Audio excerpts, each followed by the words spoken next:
মন্ত্ৰী জয়ন্ত মল্ল বৰুৱাৰ বিভাগৰ জলজীৱন মিছনৰ ২৮,০০০ কোটি টকাৰ কমিছন কোনে কিমান পালে? গিৰগাই আৰু দুগ্ধপামৰ কেলেংকাৰীৰ অভিযোগৰ পাছতেই এতিয়া মন্ত্ৰী জয়ন্ত মল্ল বৰুৱাৰ জনস্বাস্থ্য কাৰিকৰী বিভাগত সংঘটিত দুৰ্নীতিক লৈ সৰব সকলো।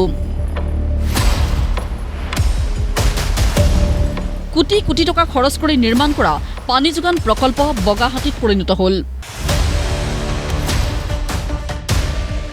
ঘৰে ঘৰে আছে টেপ, কিন্তু নাই পানী। পাইপ আছে, কিন্তু ভঙা চিঙা। বিয়াগম দুৰ্নীতিৰ বাবে ফ্লপছত পৰিণত হোৱা জলজীৱন মিছনৰ ২৮,০০০ কোটি টকাৰ কোনে কিমান পালে? সকলোতে উত্থাপিত প্ৰশ্নবোৰৰ সন্দৰ্ভত বিস্ফোৰক অভিযোগ বিধায়ক অখিল গগৈৰ। এটা ফ্লপ শ্ব' হ'ল। কংগ্ৰেছৰ দিনত যেনেকৈ অংগনবাদী কেন্দ্ৰ বনোৱাৰ নামত পইচা খালে, এতিয়া বিজেপিৰ দিনৰ অসমৰ আটাইতকৈ ডাঙৰ কেলেংকাৰীটো জেজেএম। জীৱন মিছন চলাবৰ কাৰণে যিটো ছিষ্টেম গঢ়ি তুলিব লাগিছিলে, যে তাৰ কাৰেণ্টৰ বিলটো ক'ৰ পৰা আহিব, তাৰ মিত্ৰজনক ক'ৰ পৰা দৰমহা দিব, এইবিলাক কথাৰো এটা সঠিক মীমাংসা কৰিবৰ কাৰণে এতিয়ালৈকে ভালকৈ আলোচনা বিলোচনা হোৱা নাই। তো এই গোটেই ঘটনাটোৱে প্ৰমাণ কৰিছে যে আচলতে জলজীৱন মিছনটো এটা সম্পূৰ্ণৰূপে এটা ফ্লপ কাৰবাৰ। 16,000 কোটি টকাৰ নামতো ল'লেই কমিশ্যন, 12,000 কোটি টকাৰ নামতো হয় মন্ত্ৰী জয়ন্ত মল্ল বৰুৱা, নহয় আগৰ যি আপোনাৰ গাৰ্জিয়ান মিনিষ্টাৰবিলাক আছিলে, গাৰ্জিয়ান মিনিষ্টাৰবিলাকে সেই 12,000 যোগ 16,000 কোটি টকা এই আটাইবিলাকৰ ওপৰত কমিশ্যন লৈ ল'লে। তো এতিয়া পানীও নাই আৰু ঠিকাদাৰে পইচাও পোৱা নাই। যে সদায় আপোনালোকে দেখি আহিছে যে জলজীৱন মিছনৰ এই গোটেই সৰ্বস্তৰৰ কেলেংকাৰীৰ ওপৰত এটা CBI তদন্ত হ'ব লাগে আৰু যোনে যোনে কমিশ্যন খাইছে সকলোকে গ্ৰেপ্তাৰ কৰাৰ ব্যৱস্থা কৰিব লাগে। জয়ন্ত মল্ল বৰুৱাৰ মুখেৰে নীতি শিক্ষাৰ কথা ওলায়, বিপৰীতে জয়ন্ত মল্ল বৰুৱাৰ বিভাগৰ আঁচনিৰ পৰা ওলায় গেলা লেতেৰা পানী।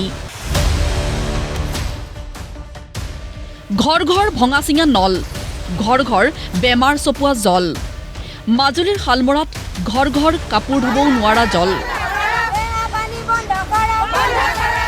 হাতে হাতে দুৰ্গন্ধময় পানীৰ বটল লৈ প্ৰতিবাদ। এইটো কোনো কাম নাইকিয়া। এইটো মানে পানী যিটো পানী দিছে এই পানীটো খালে মানুহে বেমাৰ হৈ মৰিব। কাৰণ কাপোৰ ধুলেও কাপোৰ বেয়া হৈ যায়। খোৱাটো বাদ দিওঁ। প্ৰধানমন্ত্ৰী মোদীয়ে ভাবিছিল খোৱা পানী যোগানৰ সপোন পূৰণ কৰিব নিজৰ কাৰ্যকালত। পত্নীৰ সপোন পূৰণত ব্যস্ত জয়ন্ত মল্ল বৰুৱাই থানবান কৰিলে জলজীৱন মিছনক লৈ চৰকাৰে দেখা সপোন। তিতাবৰত কেৱল পাইপ আৰু টেপ লগাই দায়িত্ব সামৰিলে। প্ৰকল্পত হাবি জংঘল। AC কোঠাত বহি বৰ বৰ কথা কোৱা জয়ন্ত মল্ল বৰুৱাক পাণবাৰী চাহ বাগিচাৰ লোকৰ দুৰ্দশা চাবলৈ মাতিলে ৰাইজে। যিটো সিহঁতে দম্ভালি মাৰি যিটো কথা কৈছে যে হৰ ঘৰ নল হৰ ঘৰ জল জৰিয়তে বিশুদ্ধ খোৱা পানী প্ৰতি ঘৰে পাইছে, আৰু তেখেতসকলে এবাৰ নিজে আহি এবাৰ দেখাৰ প্ৰয়োজন আছে। যিহেতু আমাৰ যিটো আৰম্ভণিৰ পৰাই হৰ ঘৰ নল হৰ ঘৰ জল, আমাৰ চাহ শ্ৰমিক ৰাইজে অকল নামটোৱে শুনিছে, কিন্তু হৰ ঘৰ নল হৰ ঘৰ জল নামত কিন্তু এটুপি খোৱা পানী কিন্তু পোৱা নাই। অনতিপলমে যদি আমাৰ চাহ শ্ৰমিকৰ ৰাইজৰ যদি বিশুদ্ধ খোৱা পানীৰ ব্যৱস্থা কৰি নিদিয়ে, আগন্তুক বিধানসভা ইলেকশ্যন আহি আছে, তাৰ প্ৰত্যুত্তৰ দিবলৈ কিন্তু আমাৰ আদিবাসী চাহ জনগোষ্ঠীৰ ৰাইজে কিন্তু সাজু আছে। দুৰ্নীতিৰ দস্তাবেজ খোল খালে ডেৰগাঁৱৰ নেঘেৰিটিং আৰু বালিজান চাহ বাগিচাটো। 15টা প্ৰকল্পৰ 13টা প্ৰকল্পই এতিয়া পৰিণত হৈছে ফুলদানিত।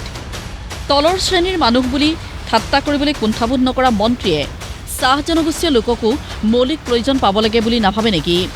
যদি ভাবে তেন্তে পানী যোগান নাপায় কিয়? কোনে কৰা দুৰ্নীতিৰ বিৰুদ্ধে বিকল আঁচনি, মন্ত্ৰীৰ বিৰুদ্ধে দিলে মুৰ্দাবাদ ধ্বনি। দেৰগাঁও কাকডঙা উন্নয়ন খণ্ডৰ বিষয়বিলাকো আমি অৱগত কৰিছিলোঁ BDO মহোদয়াক। তেখেতেও কিন্তু এই বিষয়টোত কোনো আওকাণ নকৰিলে, যাৰ কাৰণে এতিয়া এইটো আমাৰ এটা নিষ্ক্ৰিয় অৱস্থাত, য'ত এতিয়া বান্দৰে বাস কৰি আছে। তেনেকৈ বিভিন্ন জেগাত বাগিচা বহুত আমাৰ নেঘেৰিং চাহ বাগিচা হওক বালিজানে হওক বিভিন্ন এনেকৈ আঁচনি 15-20টামান আছে।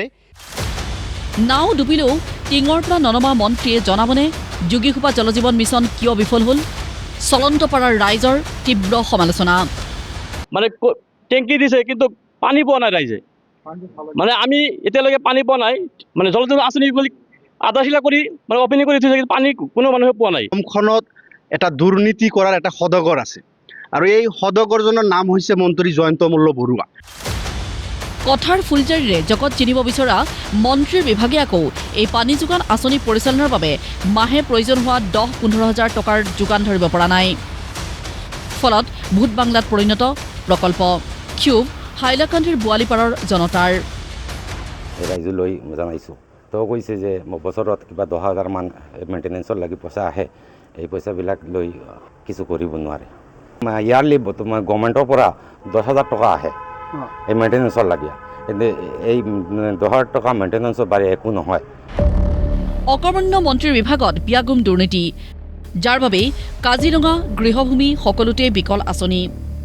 টকা আহিছে, ঘৰবোৰ হৈছে, কিন্তু পানী নোলায় হেনোলায়। ৰাইজে বিচাৰিছে তদন্ত।